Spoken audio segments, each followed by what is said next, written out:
Assalamualaikum warahmatullahi wabarakatuh. Hai teman-teman. Nah, pada video kali ini saya akan membahas mengenai kegiatan penambangan batu bara. Perkenalkan, nama saya Latifah Zahra dengan NIM 1900638, jurusan Pendidikan Geografi Universitas Pendidikan Indonesia.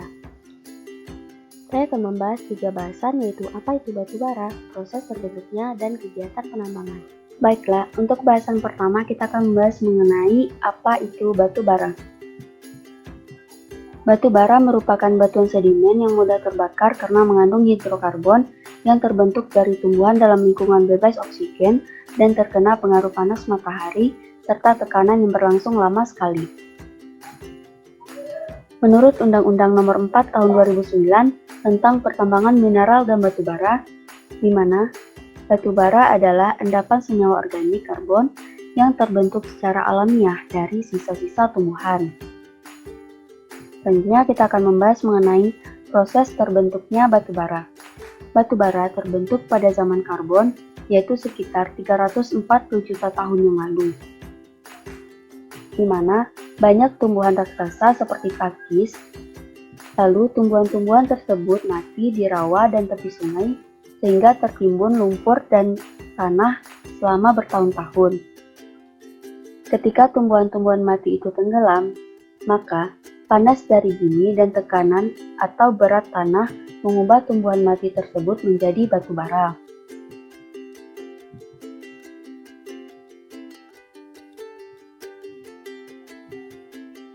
Ada 3 faktor yang mempengaruhi proses pembentukan batu bara. Yang pertama yaitu umur, yang kedua yaitu suhu, dan yang ketiga yaitu tekanan. Sehingga kandungan dalam batu bara itu terdapat unsur-unsur seperti karbon, hidrogen, dan oksigen.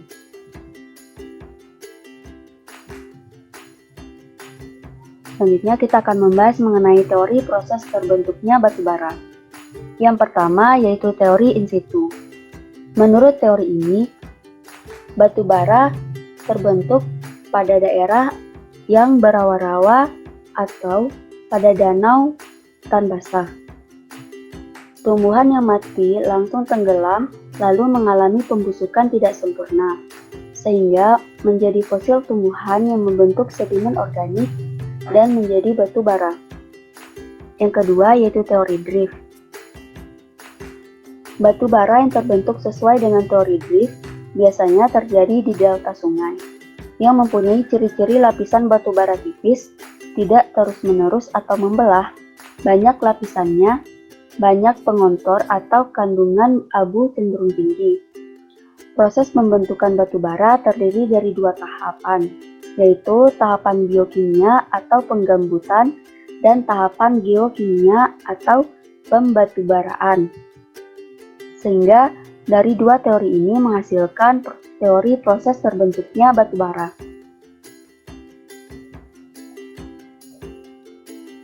Selanjutnya yaitu kegiatan penambangan batu bara. Sebelum kita mengkaji kegiatan penambangan batu bara, kita akan melihat beberapa manfaat batu bara di Indonesia. Yang pertama, sumber energi listrik termurah, yaitu pada tahun 2015 sebesar Rp378 per kWh. Yang kedua, berkontribusi pada pajak dan royalti sebesar Rp65,5 triliun. Selanjutnya, berkontribusi pada PDB sebesar Rp243 triliun. Yang kelima, menyumbang devisa sebesar Rp393 triliun per tahun. Selanjutnya, menciptakan lapangan kerja bagi 1.436.370 pekerja. Dan yang terakhir, sumber penerangan di Indonesia sebesar 48%. Sumber daya batu bara adalah bagian dari endapan batu bara yang diharapkan dapat dimanfaatkan dan diolah lebih lanjut secara ekonomis. Sumber daya ini dapat meningkat menjadi cadangan setelah dilakukan kajian kelayakan dan dinyatakan layak untuk ditambang secara ekonomis dan sesuai dengan teknologi yang ada. Masuk pada bahasan kegiatan penambangan batu bara. Untuk tahapan pertama yaitu tahap eksplorasi. Ini adalah tahapan kegiatan usaha pertambangan untuk memperoleh informasi secara terperinci dan teliti tentang lokasi, bentuk, dimensi, sebaran, kualitas, dan sumber daya terukur dari bahan galian. Hal yang perlu dilakukan yang pertama, verifikasi dokumen, yang kedua, laporan eksplorasi, yang ketiga, rencana penambangan. Tahapan yang kedua yaitu tahapan pembersihan lahan. Kegiatan ini dilakukan untuk membersihkan daerah yang akan ditambang mulai dari semak belukar hingga pepohonan yang berukuran besar. Selanjutnya yaitu pemboran dan peledakan tanah tertutup.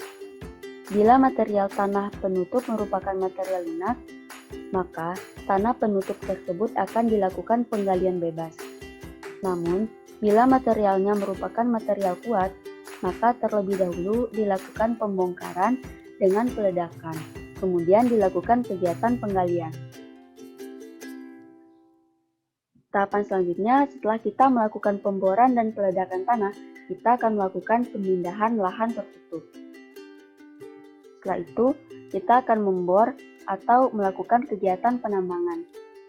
Untuk melakukan penambangan batu bara itu sendiri, terlebih dahulu dilakukan kegiatan cool cleaning.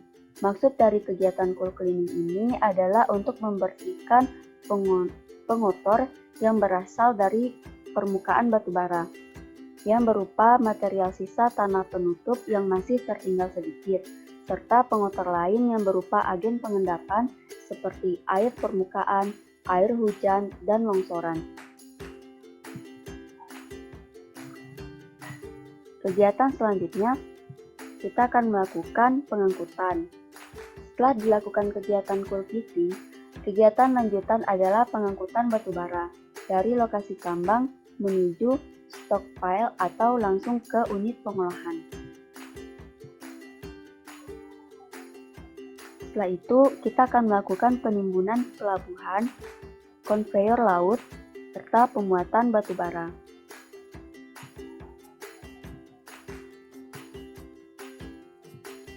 Kegiatan penambangan selanjutnya, kita akan melakukan reklamasi, di mana reklamasi merupakan upaya yang dilakukan guna memulihkan kembali atau memperbaiki struktur lahan yang rusak karena kegiatan tambang agar bisa berfungsi dengan optimal dan sesuai kemampuannya. Reklamasi lahan bekas tambang bertujuan untuk mengembalikan manfaat hutan sesuai dengan fungsinya. Selanjutnya, proyek reklamasi area bekas tambang memiliki beberapa tujuan. Yang pertama, dialokasikan menjadi tempat wisata alam. Daerah tempat penambangan yang sudah tidak terpakai lagi dapat dijadikan tempat wisata yang menarik, dengan melakukan beberapa penyesuaian, khususnya terkait keamanan dan kenyamanan bagi wisatawan. Maka, daerah bekas tambang dapat disulap menjadi tempat wisata sekaligus tempat edukasi terkait pertambangan. Yang kedua, dialokasikan menjadi lahan perkebunan. Area pasca pertambangan dapat dimanfaatkan menjadi lahan perkebunan, sehingga ekosistem tanahnya menjadi produktif. Tanaman atau tumbuhan yang dipilih harus dapat menguatkan tanah, namun pada saatnya nanti bisa bernilai ekonomis. Selanjutnya, menjadi daerah pemukiman baru. Kawasan pertambangan normalnya sudah dibangun lengkap dengan perumahan untuk pekerja tambang. Saat tambang sudah tidak lagi produktif, bekas tambang dapat dimanfaatkan menjadi sebuah daerah pemukiman baru. Hal ini bisa dilakukan dengan mudah, karena hanya perlu mengembangkan semua yang sudah ada dengan penyesuaian yang diperlukan tanpa harus membuka lahan lagi dari awal. Yang terakhir, yaitu sebagai lapangan pekerjaan. Memberikan lapangan pekerjaan bagi warga sekitar, di mana wisata lubang bekas tambang dapat dimanfaatkan bagi warga sekitar untuk mendapatkan penghasilan dengan menyediakan barang dan jasa di tempat wisata sehingga dapat membantu perekonomian warga.